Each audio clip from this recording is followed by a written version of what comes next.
good to be back, and it's good to see you all. It's good when brothers and sisters are together, and Sabbath is such a day when we are.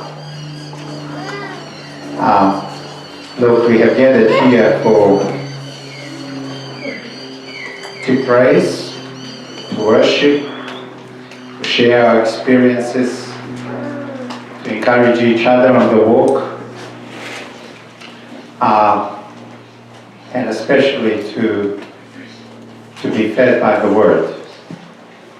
And there is manna always to be gathered. And we as the children of God are together every day. But then we also have a feast on Sabbath to do the same. Yeah?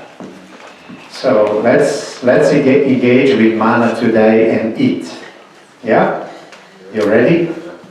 Okay. I entitled today's sermon, "In the Beginning, God." So I'm going to read to you the text from the book of Genesis, chapter 1, from verse 1. "In the beginning, God created the heavens and the earth. Now the earth was formless and empty. Darkness was over the surface of the deep, and the Spirit of God was hovering over the waters. And God said, 'Let there be light,' and there was light. God saw that the light was good, and He separated the light from the darkness. God called the light day, and the darkness He called night. And there was evening and there was morning the first day." Going further down the text, "On the sixth day of creation, then God said, 'Let us make man in our image and after our likeness.'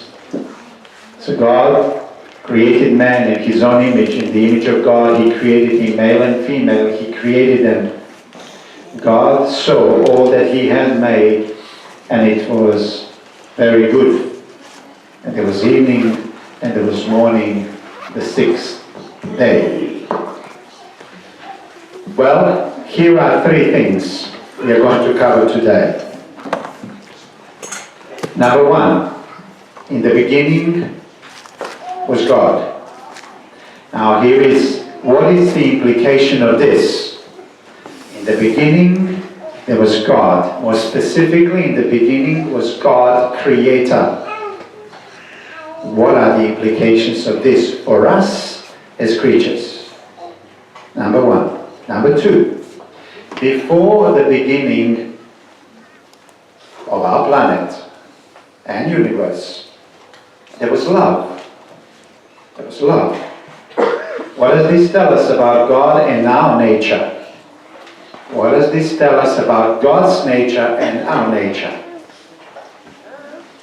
Before the beginning, there was love. And number three, before the beginning, there was darkness. There was darkness.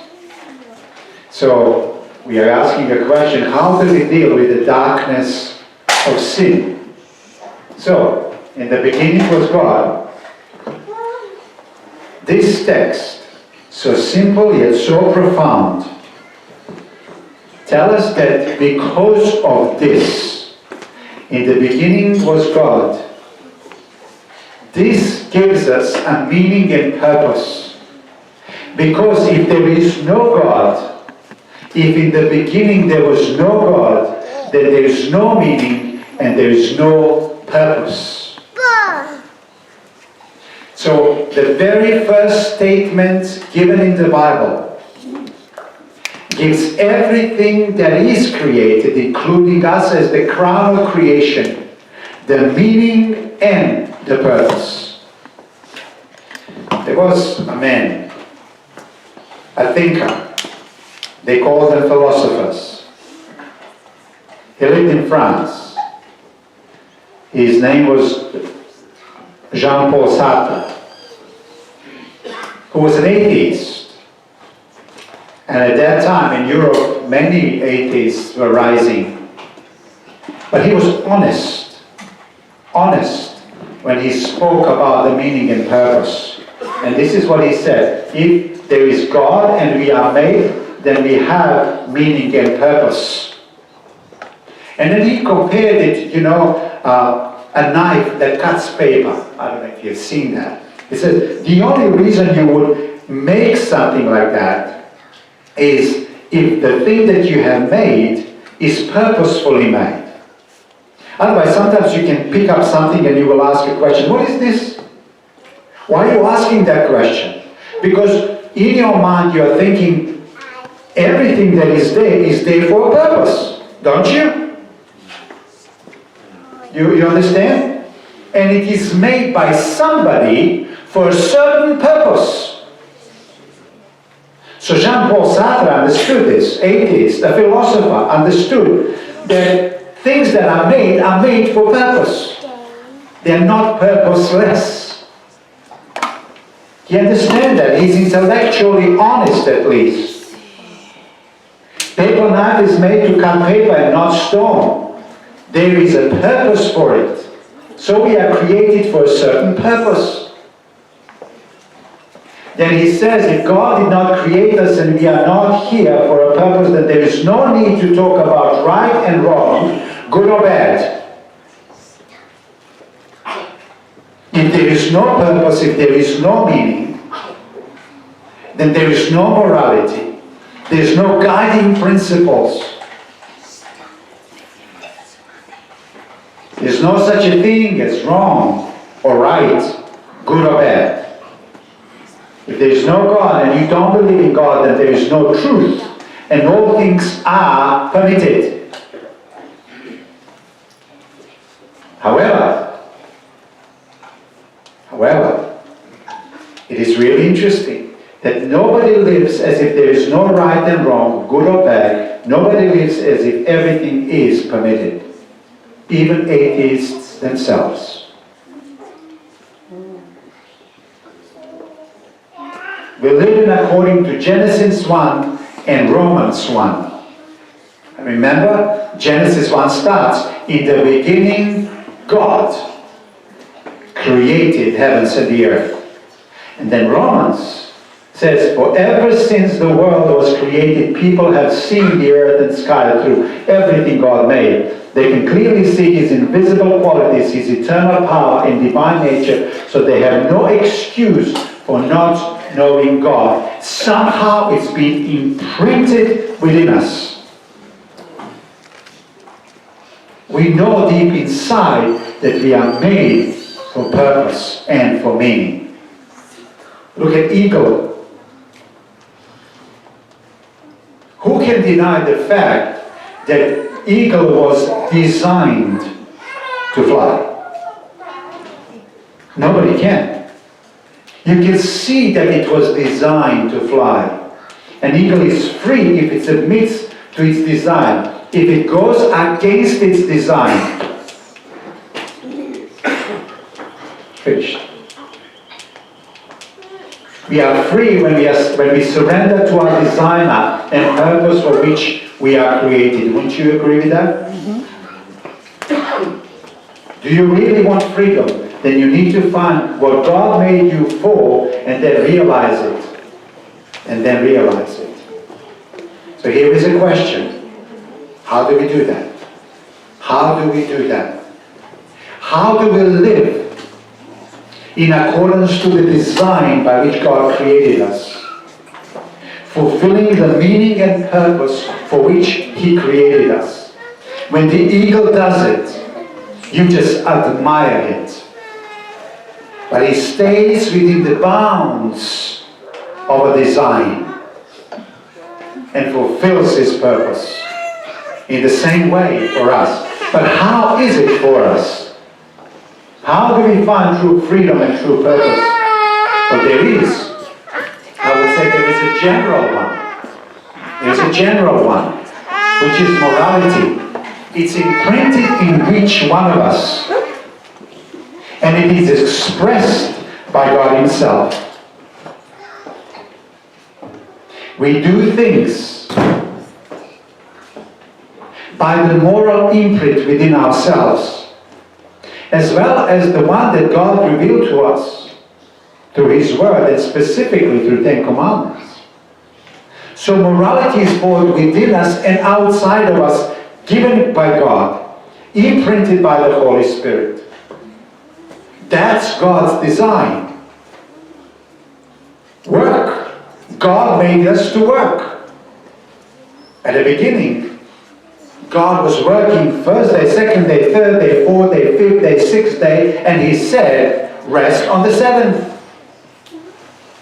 And He said, now repeat the pattern. Do the same. We are created to work and to rest, both physically and spiritually, again according to the design given by the designer. We are created for marriage. God made Adam and Eve, male and female. God made us for relationship. God made us for families. God made us for love. Again, designer and a design, purpose and meaning. Amen. But then there is a specific purpose. Not only this, but God has imprinted within you skills and abilities that make you uniquely what you are. While you are physically unique, you and I are inwardly unique. God has endowed us with talents to be used for specific purpose, to meet the needs of others and to give glory to God in the process. So how do we find true freedom and true purpose? By fulfilling general purpose that He has for humankind, and we all share it together, and a specific purpose for you as an individual.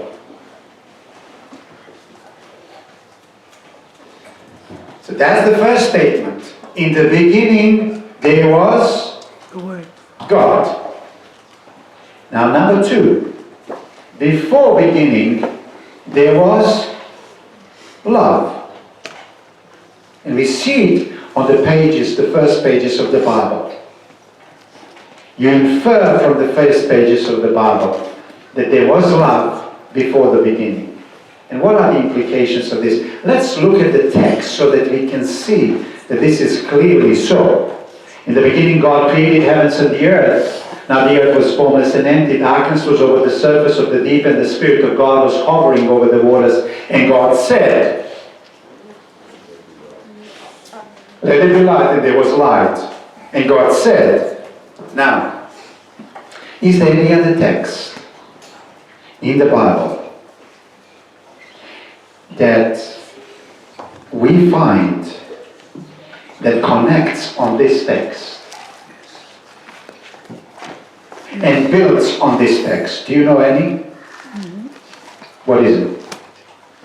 The Gospel of John, chapter 1. But this one gives us additional truth that we need to embrace and gives us beauty about creation. Look what it says. In the beginning, it starts in the same way like Genesis, yeah? In the beginning was the Word, and the Word was with God, and the Word was God. But now watch what He says. This is what gives the beauty to creation, an insight into who God is. He was with God. Who was with God? Word. In the beginning was the Word, and the Word was with God, and the Word was God. He was with God in the beginning. Somebody was with God in the beginning. It doesn't say it was. It says He was with God in the beginning. Do you see that? And that He was the Word, who also is God. Yeah? He was with God. Through Him, not through it. Through Him. All things were made, and the Word became flesh and dwelt among us. Here it is. Let's go back to the account of creation. Father says, Son creates. Let there be light. In the beginning was the Word, and the Word was with God, and the Word was God. So here's what happens. Father says, let there be light, and Son creates. Nothing was made that was made without Him making it. So the Father says, let there be light, and Son creates light. Father says, let there be expanse, and Son creates expanse. God says, let the water gather and dry ground appear, and guess what? Son does it. And I want you to see how at the same time the Spirit of God hovers over the waters. So all three of them are involved. Father says, let there be sun, moon, and stars, and Son creates. Father said, let birds and fish appear, and bird and fish do appear. And let land creatures appear, and Son creates land creatures. Father speaks, Son creates. But then God said, let us make man in our image and in our likeness. Now, this pattern breaks on the sixth day. It's no longer that Father speaks and Son creates. This time, all three of them create human being.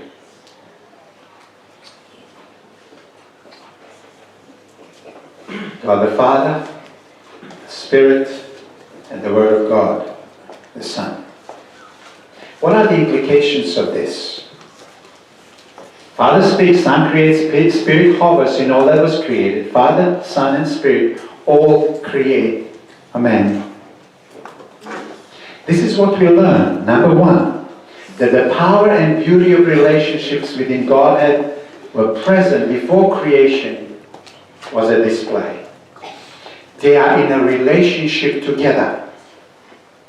It's not as if God is alone and on His own. There is already a loving relationship that exists between them. And they are now extending the circle of love. Number two, the power and beauty of creation was at full display by Father, Son, and the Spirit. They work together. They work together. Before the power of creation is at its display, the power of love is at work within the Godhead. So Father, Son, and the Holy Spirit create together man in God's image, and they extend the circle of love. I want you to see that as a result, they create marriage, male and female.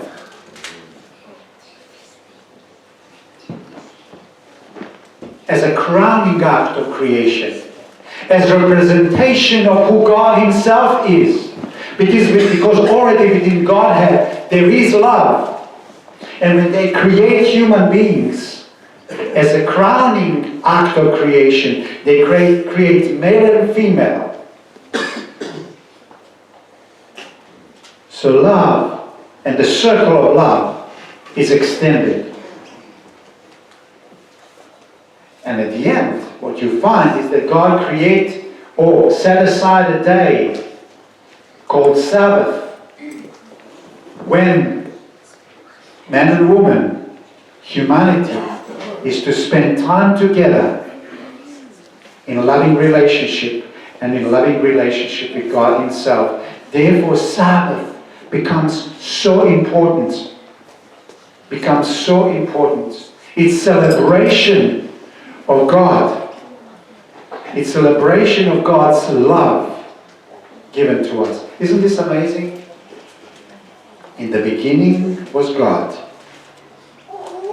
before the beginning, there was love. And that this God of love creates us in His image.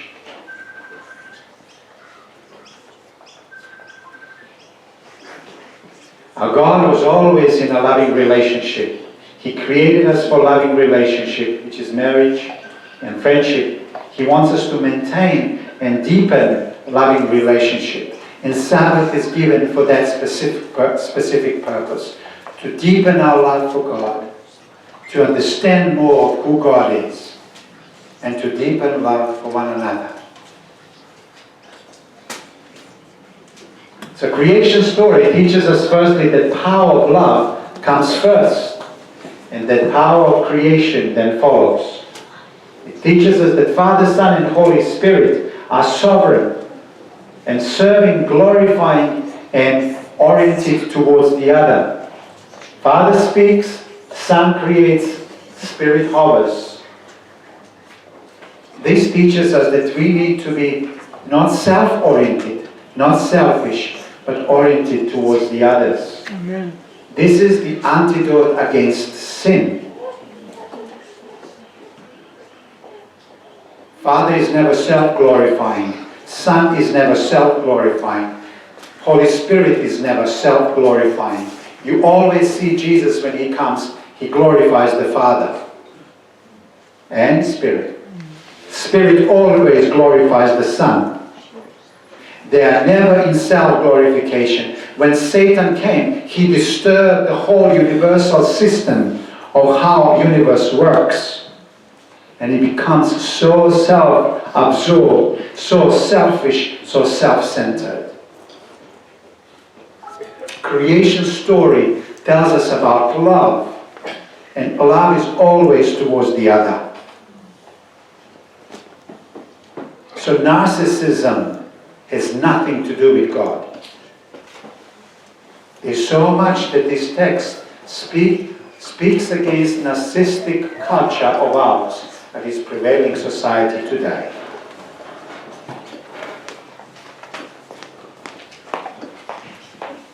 We can only flourish and preserve married church if we abdicate self. And number 3, I want us to see this. Before the beginning, there was darkness. That's what the Bible text says. Now the earth was formless and empty, and the darkness was over the surface of the deep. Darkness. Darkness. There was darkness, then God speaks the word, and light comes, and the darkness is gone. I want us to think about this. You remember 10 plagues of Egypt? And the darkness was one of those plagues that came upon the land of Egypt. Remember that?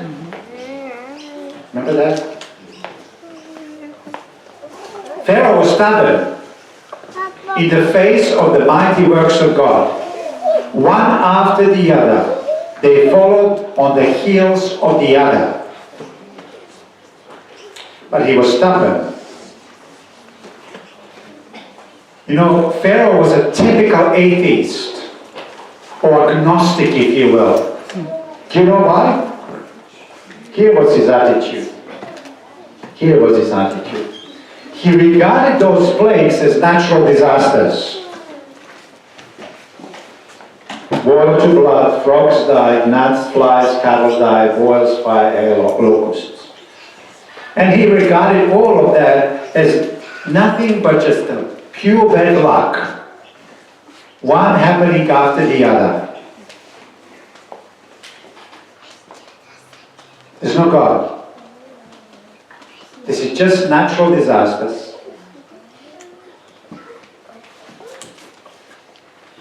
So in other words, as an agnostic, he could have said, this plague could be from God due to my disobedience and stubbornness. Or it could be just accident.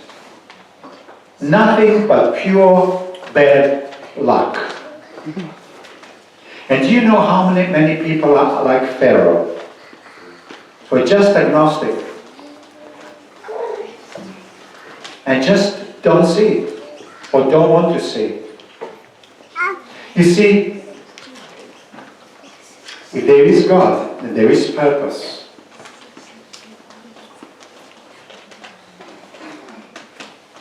Sin, rebellion against God, unleashes the forces of chaos and darkness because it violates the fabric of your being. It unravels God's creation.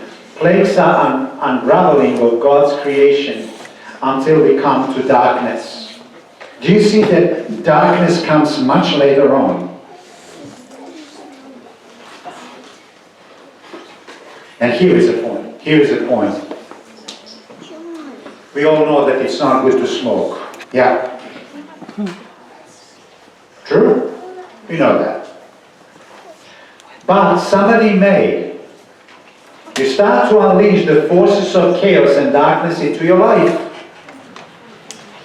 And you violate the design, moving towards the heart attack. Yeah? When we go against the design, when we go against the purposes of God, we start to unleash the forces of darkness, which will eventually bring about the darkness in our lives and totally cover us.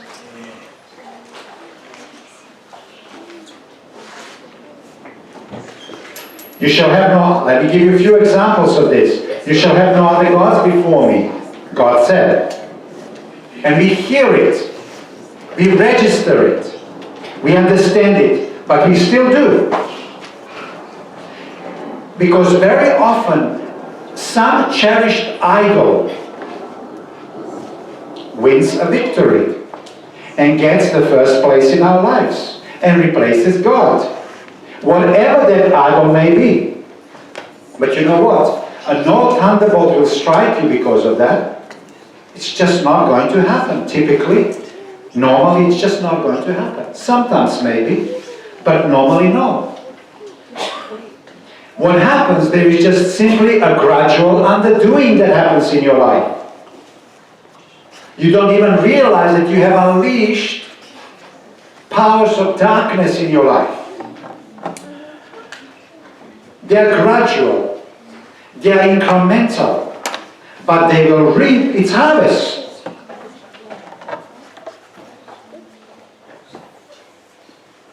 If my God becomes my work, if my God becomes money, if my God becomes a boyfriend or girlfriend, if my God becomes my career, if I'm consumed by anything else that now gets this exalted status, which is God, we will pay the price. There is gradual unleashing of chaos and darkness. Family suffers. Moral corruption happens. Physical breakdown happens. So we are holding it. In the beginning was darkness. Only light can save us. So the question is this: how is chaos reversed and creation order brought back into our lives? Because I am certain that, like me, many of you or all of you have experienced unleashing of darkness in our lives due to our stubbornness and giving certain kind of an idol a prominent place where God goes into a shadow of that idol. And then unleashing of darkness happens. So how is chaos reversed? I want you to see this, because what happened at the cross is extremely significant. There was in history a moment in time where physical darkness covered the earth. And there was a sense that it was going to consume the earth. It happened 2,000 years ago. Not only physical darkness, but spiritual darkness was about to consume the world.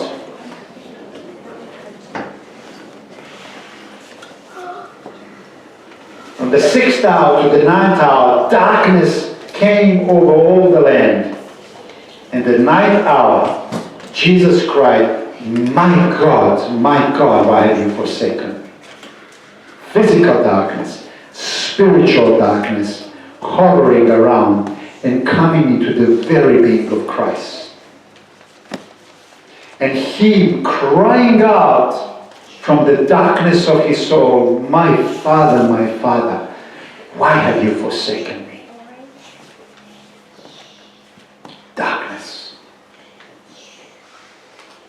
Unleashing the powers of darkness. But how is it reversed? How is it reversed? What is happening here? All chaos is unleashed on Jesus. This is darkness falling on Jesus. Remember, he was created through his word. Everything was made. That was made. In a way, what is happening, the creation is happening. At the cross. So what is happening here? God is taking darkness into himself from you and from me. Wow. That's the gospel. God is taking darkness from you and from me. Let it never escape you that the physical darkness hovering over Golgotha was nothing but the indication that your sins and my sins were doing this to Jesus. Do you understand? Do you understand that in some real way you existed 2,000 years ago? Because when you say that Jesus took upon himself my sins, that means that 2,000 years ago my literal sins were upon him. So my darkness came upon him. And as my darkness came upon him, and he died, his light saved me. Amen. His life saved me. It was an exchange. It was clearly an exchange. He died for my iniquities, that he may give me his peace and his righteousness.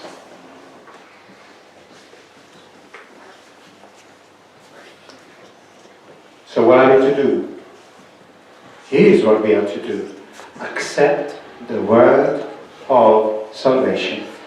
Remember what gospel means. What does gospel mean? Good news. Good news. Accept the good news. Accept the good news. It's always a news. And we are to be reminded over and over again. And we need to present it always in a new beauty and apply it to ourselves. Remain in the word of truth. Remain in it. And may grace and truth reign in us. In the beginning was the Word. And that gave us meaning and purpose. And God designed us uniquely, and each one of us is unique. God, who is love, created us for love. But we know that we live in a new reality, and the dispensation with sin also is part of our lives. And the only way out of it is to accept Jesus over and over again, so that His light shines upon us. And And it does shine from the cross of Calvary. May we accept this truth. May we live this truth. May we abide in this truth. May it give us joy. May it propel us into mission for others. For this gospel needs to be preached throughout the world. Throughout the world. And the Bible says the end will come. Let us remember the darkness is prevailing more and more in the minds and hearts of people. And the way to dispel the darkness is through the power of God's Word, in which we find a beautiful salvation of Jesus Christ. There's no other way. The darkness is coming, folks. I sense that you feel it. I feel it. We see it. And you and I have a role to play. And our role is to bring more and more and more and more light into our lives. The light that comes from His Word. Light that comes from Jesus Christ. So that we can dispel the darkness that is out there. Let us remember that the good news is that Jesus already did it.